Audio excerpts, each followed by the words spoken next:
Israeli Prime Minister Benjamin Netanyahu is going to address the U.S. Congress in July. Israel's latest deadly strike in Gaza. Israel is now trying to justify its attack on a United Nations. I do think it's funny because like those communities personally love talking about how like someone is paid for by the Iranian government. Someone is paid for by the Russian government. Ooh, it must be 9 a.m. on Kremlin time, sweaty. But like when they get like a fully government sanctioned trip to a genocidal nation, like that's perfectly valid because that's in the sphere of influence for the United States of America. You know what I mean? You're not considered a propaganda mouthpiece for a particular government in that circumstance because excuse me, like that's Israel, that's our ally. And it's pretty funny. I, on the other hand, still untarnished on that front. So let's just remember that. School, which had sheltered displaced Palestinians. The Israeli military claims that the school was being used by the terrorists. Chris Livesay is following all of this in Tel Aviv. Chris, good morning to you.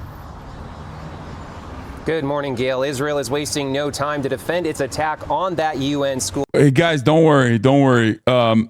If you were wondering, what Israel was saying, well, there you go. There's the evidence. This is the aerial photo the IDF released this morning. Following a strike on terrorists using UNRWA school in Nuseirat, we know what 3 rooms Hamas and Islamic Jihad terrorists were using. Oh, there you go. Here's the evidence. This was our target. Okay, well, that's still the school, dumbass. Nice evidence you got there. In Gaza, a school it says had been turned into a compound for Hamas and Palestinian Islamic Jihad fighters. Now, a spokesman for the Israel Defense. Rights do Israeli people have that Palestinians do not? Genuine question. I'm educating myself. There's different tiers. There's different classifications for Palestinians that have rights, right? The worst being Palestinians in Gaza because they're currently withstanding ethnic cleansing and an ongoing bombing campaign. The second worst being Palestinians living in West Bank, which is supposed to be not Israeli territory, but is currently occupied by the Israeli government. In the West Bank, there is a de facto apartheid. There's Bantustans, basically. The West Bank is completely controlled and occupied by the Israeli occupying force. Palestinians have to go through checkpoints. Normal travel for Israelis that take 10 minutes can sometimes be up to 3 hours for Palestinians in the West Bank. And then you have the Palestinian citizens of Israel, people that were given citizenship in Israel and then had full-blown citizenship after 1967. Before 1967, the Palestinian citizens of Israel were under the similar structure of military rule and military governance that the Palestinian citizens that are living in West Bank were experiencing. Post 1967, they gave them, a lot of the same liberties, and at least they are governed by the same civil court structure now inside of Israel, which comprises 25% of the Israeli population. They're the Druze, the Bedouin, the Christian and Muslim Arabs living inside of Israeli territory. Israel has a 2-tier demographic understanding. You're either Jewish or you are not Jewish. If you're not Jewish, you do have some less rights even inside of Israel proper. What do I mean by this? For example, if you are let's say you're a citizen of Israel and you want to marry a Palestinian, you want to marry a Palestinian Muslim or a Palestinian Christian, you are not allowed to bring them into the country. You are not allowed to marry them and bring them into the country and give them citizenship. You can only downgrade on your citizenship. You can never get them to become full-blown citizens. There are plenty of discriminatory laws against non-Jews inside of Israel, something that many people fail to consider because they'll always point to there's a Arab Supreme Court justice, blah, blah, blah. But the Israeli government owns 96% of the land inside of Israel proper, and they use that as an advantage to continue building Jewish-only enclaves, which is legal under Israeli law. There is a de facto segregation in Israel proper for Palestinian citizens of Israel. There is a lot of, control 96% of the land. And in certain Jewish enclaves, you are allowed to systematically discriminate towards non-Jews and not allow them to live in your neighborhood if you want to. Beyond that, since 1948, Israel's built over 700 towns and settlements for Jews inside the Green Line, most from land forcibly confiscated by the state. For Palestinian citizens, Israel's built around 7, if I count correctly, and even those are just cases where Bedouins sat on good real estate. To this day, Israel continues to demolish entire Palestinian villages, often for the expansion of existing towns. Also, just FYI, the military rule over Palestinian citizens ended in 66. Sorry, not 67. The military rule over Palestinian citizens ended in 66, where the 25% of the population, Palestinian citizens of Israel, the non-Jewish citizens living inside of Israel,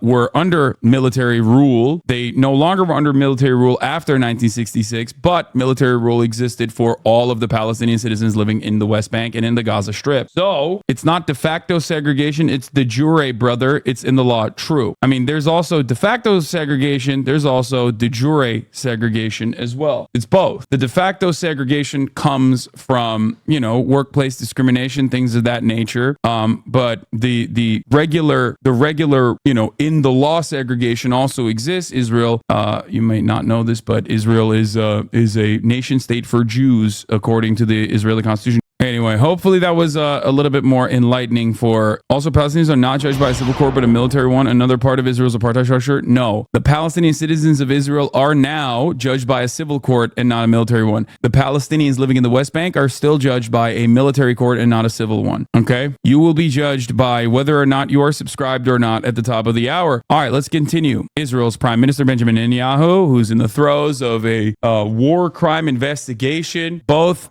in the ICJ. The Israeli state is being investigated for genocide, and in the ICC, Benjamin Netanyahu and Defense Minister Yoav Gallant are directly being investigated. There's an application out for a warrant on their arrest by the International Criminal Court. Two different entities, two different international institutions of justice are targeting both the Israeli state and the leaders of the Israeli state. And yet, what is the United States of America doing? Hugging and kissing and sucking the dick of Benjamin Netanyahu. He is going to be addressing the U.S. Congress in July, 24th of July, which is one day before my birthday. Forces did not deny that thousands of civilians were also sheltering in this school. Indeed, he condemned the terror groups for hiding behind them as human shields. A CBS News crew in Gaza visited the chaotic aftermath.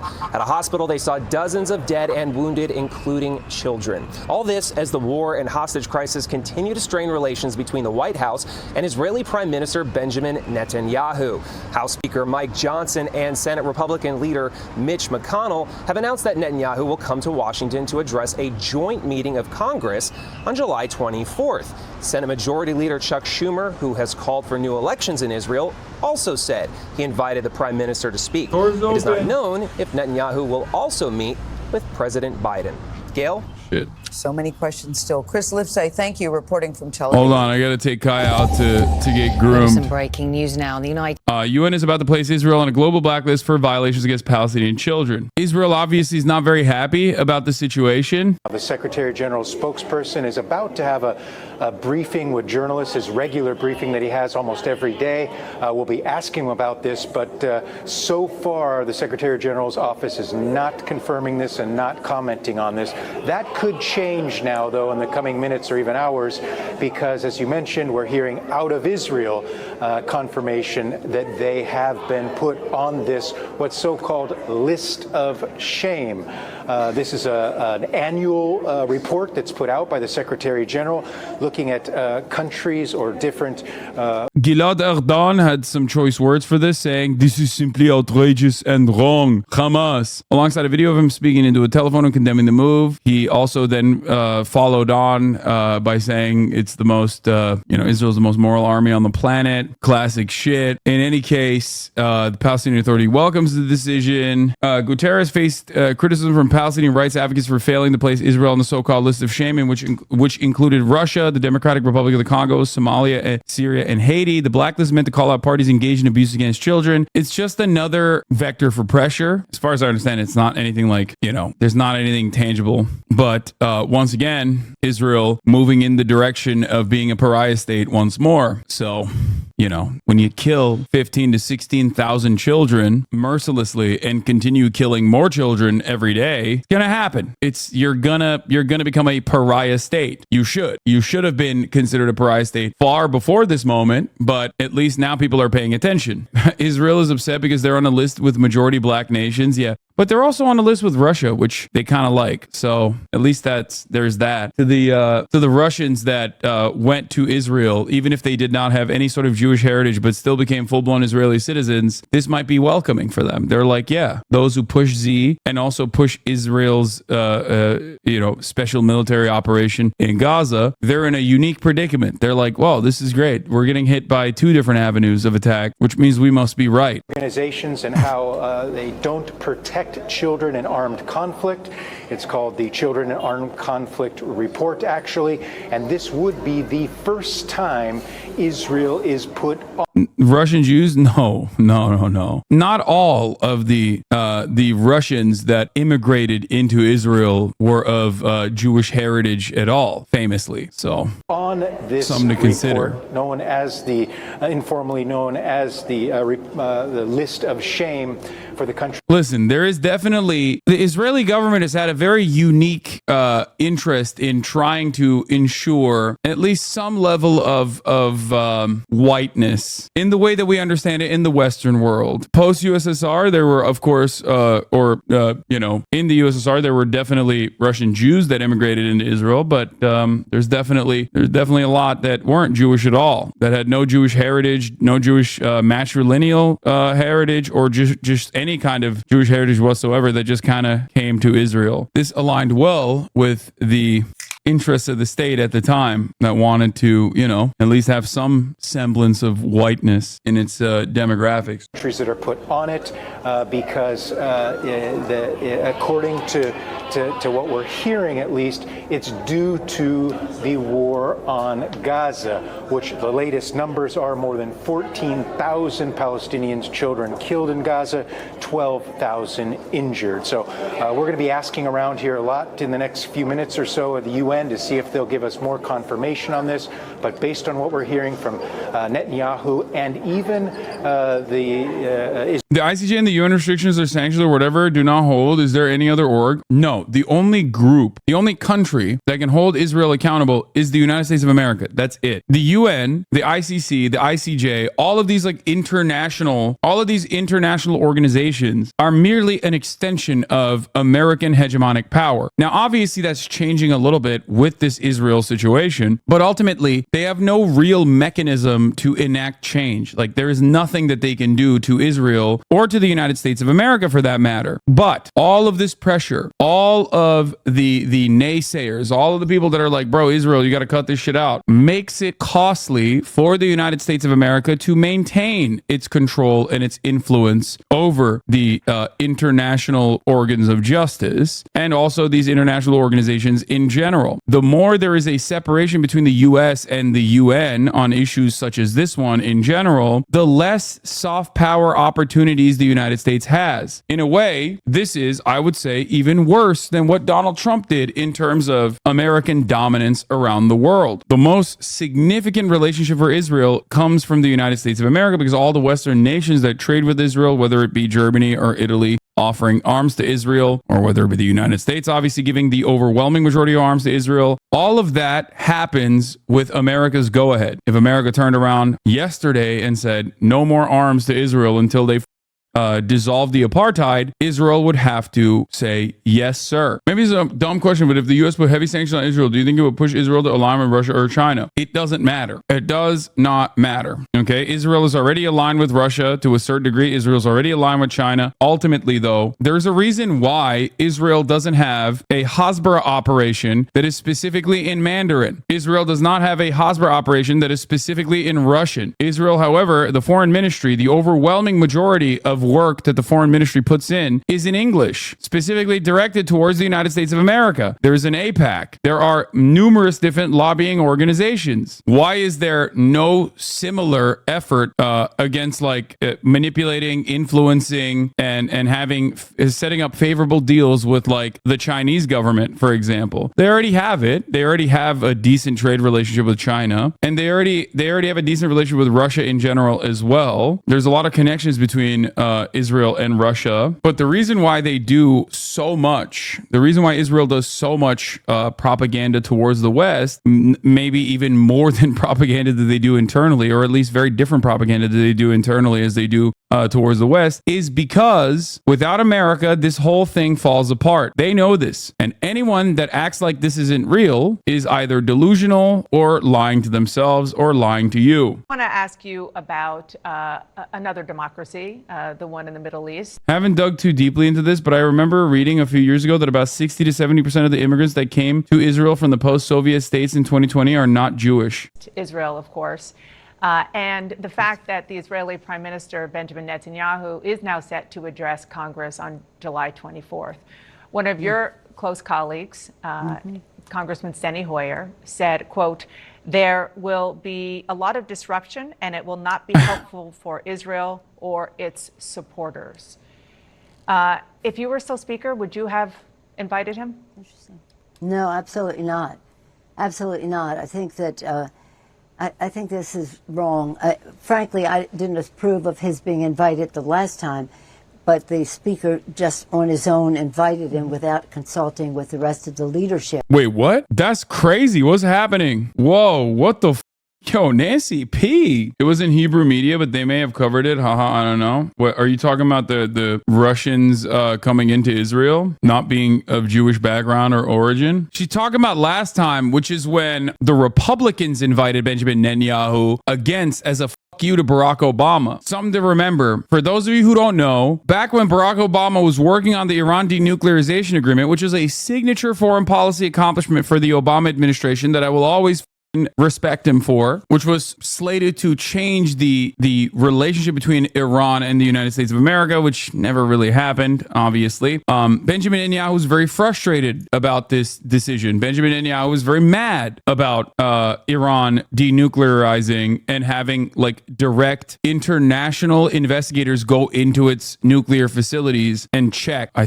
believe like every year, or I don't know, I forget the exact details, but they were very mad. I wonder why Israel was very mad about Iran signing a denuclearization agreement with not just the United States, but numerous other European countries as well. Why would they not favor such a thing? I thought that they were interested in Iran not having nukes. Now, Benjamin Netanyahu was very upset about that, and he was very vocal about it. He even said something along the lines of like, Barack Obama doesn't know the Middle East like I do. You know, he just like kind of big dicked him. Anyway, the Republicans invited Benjamin Netanyahu to speak and address Congress. Obama was the president at the time. In 2015, Netanyahu accepted the Republican invitation to address Congress. Lawmakers say the Obama administration is stiff-arming Congress, keeping them away from diplomacy with Iran. The House Speaker is fighting back, inviting Israel's tough-talking Prime Minister Benjamin Netanyahu to address Congress soon. John Boehner invited him directly. He was the Speaker at the time. White House considered this a breach of protocol, but they couldn't do anything about it regardless. When Boehner invited Netanyahu, the message was clear. Many U.S. lawmakers are dubious of the Obama administration's negotiations with Iran and want to turn up the heat on Iran in these final months of the talks. But Nancy Pelosi, leader of the House Democrats, doesn't think this is a good idea, understandably, because she is a diehard Dem through and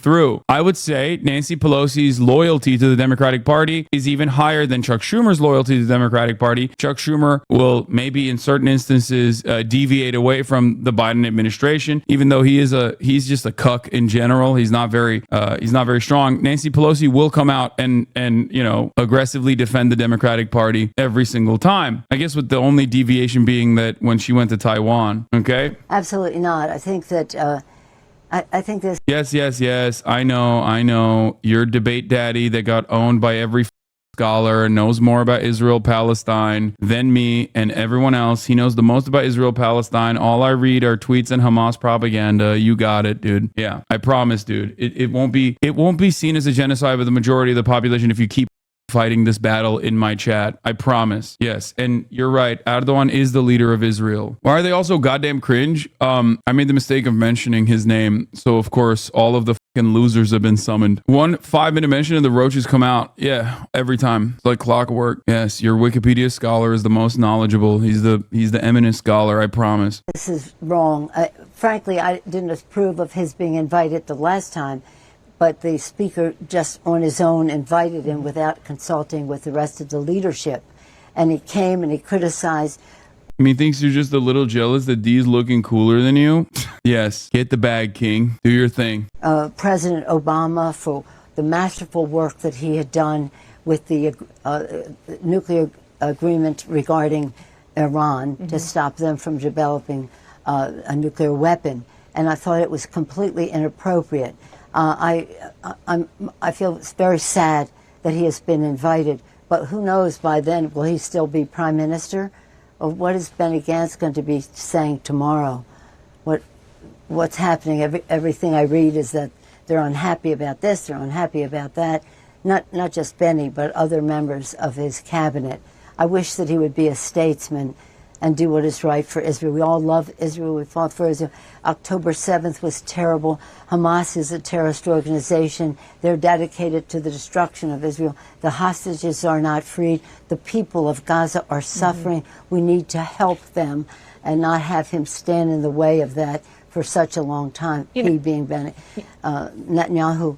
So I think it's just, I think it's going to invite more of what we have seen in terms of discontent among our own people about what's happening there. Let's try to have a two-state solution to make peace in the region rather than... And to your point on Pelosi and team loyalty, she had zero smoke for Jeffries or Schumer for signing off on the invite as well. Yeah. The difference in this circumstance is that Joe Biden, unlike Barack Obama, is completely aligned with Benjamin Netanyahu, even though Benjamin Netanyahu is more disrespectful to Joe Biden than he was to Obama, even, like publicly. I mean, I guess, no, he was pretty disrespectful to Obama. Well, but regardless, Joe Biden is aligned with Benjamin Netanyahu, and her own party is openly inviting Benjamin Netanyahu to Congress to speak at the to address the United States Congress.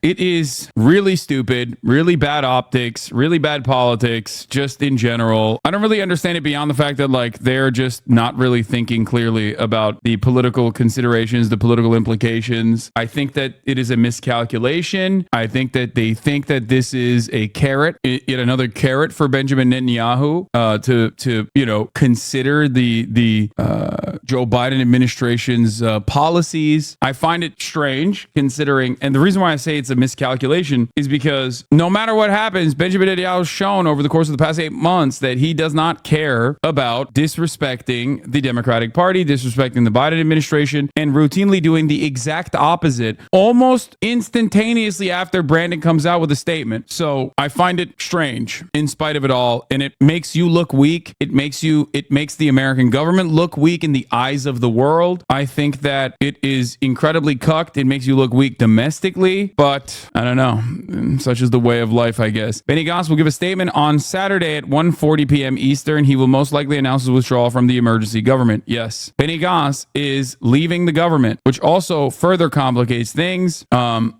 How do I remove this paywall? Does anyone have? CIA assessment concludes Netanyahu is likely to defy U.S. pressure to set a post-war plan for Gaza. A CIA assessment circulated among U.S. officials this week concluded that Israel Prime Minister Benjamin Netanyahu likely judges he can get away without defining a post-war plan, even as the Biden administration has launched a full-court press to pressure him. He has not. The Biden administration has not launched a full-court pressure plan. The issue is the American media acts like Biden has done that. If Biden wanted to do that, he could do that. How could he do that? He could do that by refusing to rearm Israel. And I'm not even just talking about refusing to rearm Israel for like its offensive weapons capabilities that is using in Gaza. I'm talking defensive shit. No more Tamir interceptors until you listen to us. No more rearming the Iron Dome. No more fucking Tamir interceptors. Israel's Gantz is expected to announce resignation from Netanyahu's government on Saturday, tomorrow. Gantz announced his intention to quit the Netanyahu-led government several weeks ago unless a plan for post-war governance in Gaza is approved by June 8th. He also hoped that progress would be made in talks over a hostage deal by the time his ultimatum expires. Israeli War Cabinet Minister Benny Gantz, who isn't necessarily like woke by any means, by the way, he's one of those like liberal generals, and therefore he is also incredibly militant. He famously ran against Benjamin Netanyahu by flexing his war crimes, okay? Saying like, I'm the real war criminal, not this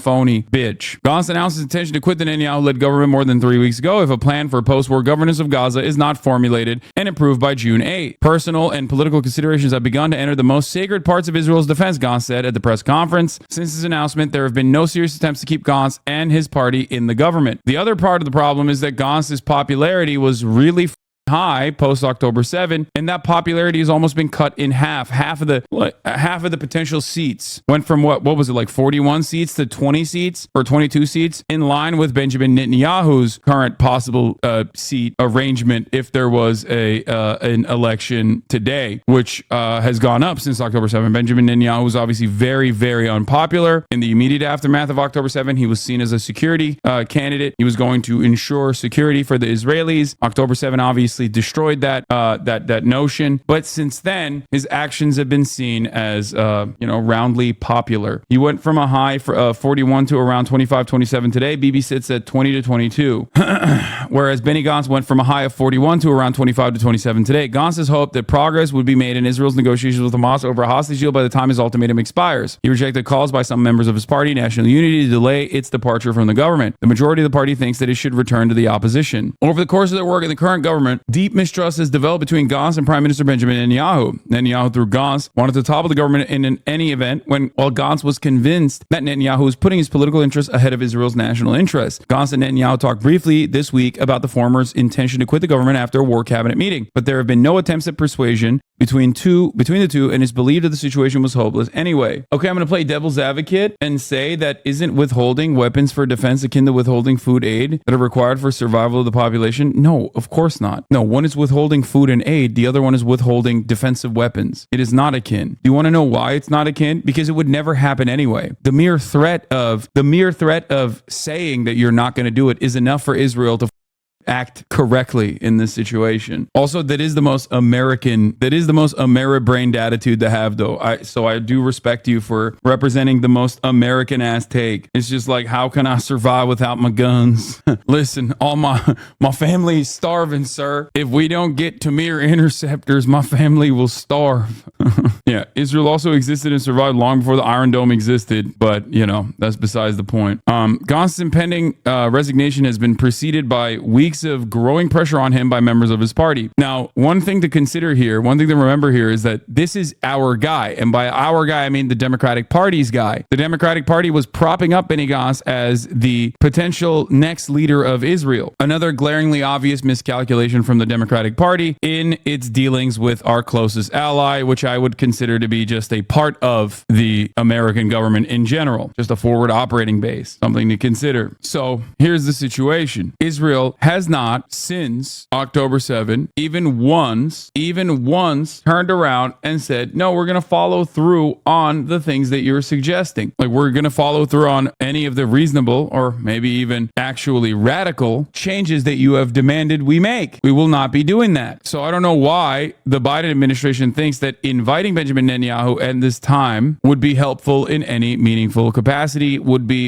turn the tide in the way that Israel has conducted itself since October 7. According to the assessment, those benchmarks include completing major military operations, something analysts have said is deliberately vague, as well as eliminating Hamas military commander Mohammed Deif. Deif is the commander of the Qassam Brigades and as a senior commander of the military wing of Hamas is believed to have been deeply involved in the planning of October 7. Israel has tried to target Deif multiple times in the past. Although he has been injured, he's believed to still be alive. The report is consistent with what CNN and others have reported in the days since President Joe Biden announced a three-pronged peace deal proposal on Friday. It comes as senior Biden administration officials, including CIA Director Bill Burns, are meeting with key mediators between Israel and Hamas at a particularly tense moment in negotiations. Burns has been the primary U.S. negotiator on a potential agreement. The U.S. has publicly characterized the deal as an Israeli proposal and has said it is waiting for Hamas to approve the terms, but Israel has been tepid at best on the proposal. I mean, there's no better way. There's no way that you can maintain a impartial, objective journalistic stance while simultaneously not reporting on Israel's many different